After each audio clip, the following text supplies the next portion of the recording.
Picture this. You're sitting right there in the exam hall. You've just finished a chunky 6-mark question on enzyme reaction rates. You feel pretty great about it. You've written down a totally logical conclusion, you've referenced the color change you saw, and you flip to the next page feeling super confident. But what if I told you that the examiner grading your paper has already capped your score? You literally just lost crucial grade-defining marks without even realizing it. Well, welcome to the explainer. Let's fix that right now. Take a look at this answer. The colorimeter showed the reaction finished because the color changed. Now, I really want you to listen closely to that phrasing. It's a very real-world mistake, and honestly, an incredibly painful learner trap that we see over and over and over again. Can you spot what's missing here? I mean, why would an examiner look at this seemingly logical observation and just instantly penalize a student? The devastating reality is that this answer gets absolutely 0 marks. 0. And here's the crazy part. Cambridge Principal Examiner reports explicitly state that syllabus area 3.1, using colorimeters to measure enzyme reactions, is one of the single most misunderstood areas in Biology 9700. Students are constantly dropping marks here, not because they don't know the biology, but because their answers completely lack the specific analytical depth that examiners are hunting for. All right, Section 1, Core Principles and Theory. Let's get right into the theoretical foundations you actually need. So why does standard ordinary revision just completely fall flat here? Well, it fails because just memorizing textbook facts isn't going to cut it. The assessment objectives are actually targeting different ways of thinking: your knowledge, how you handle information, and your experimental skills. Notice the emphasis on the word objective here. A colorimeter is an instrument used to measure the absorbance or transmission of light through a liquid, providing objective data on enzyme reaction rates.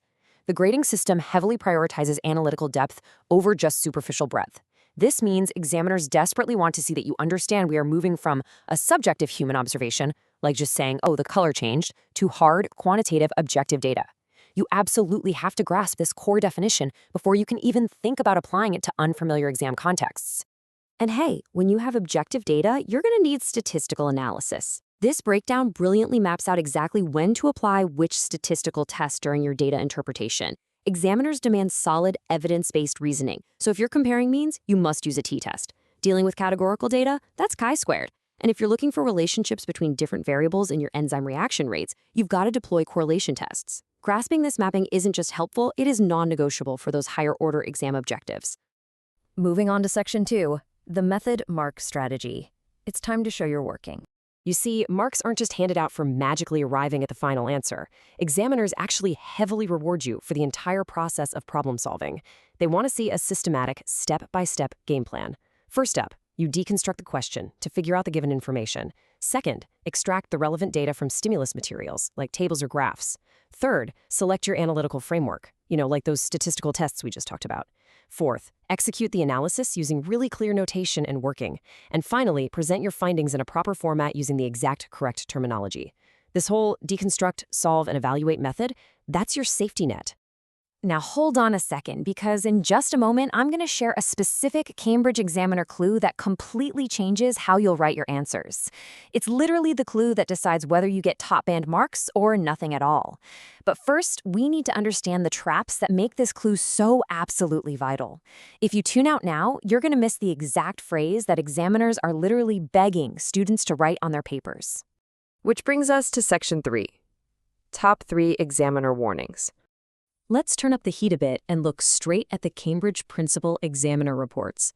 These aren't just guesses or rumors. This is unvarnished feedback directly from the people grading your papers. And here is that clue I promised you, a verbatim examiner alert. Candidates consistently confuse key terminology. Always define terms before using them in extended responses. Missing this one incredibly simple step destroys otherwise brilliant answers. If you write all about transmission or absorbance, but forget to actually define what those terms mean in the context of the enzyme reaction happening right there in the cuvette, poof, you lose the method marks. And man, missing that step just cascades into these top 3 fatal traps.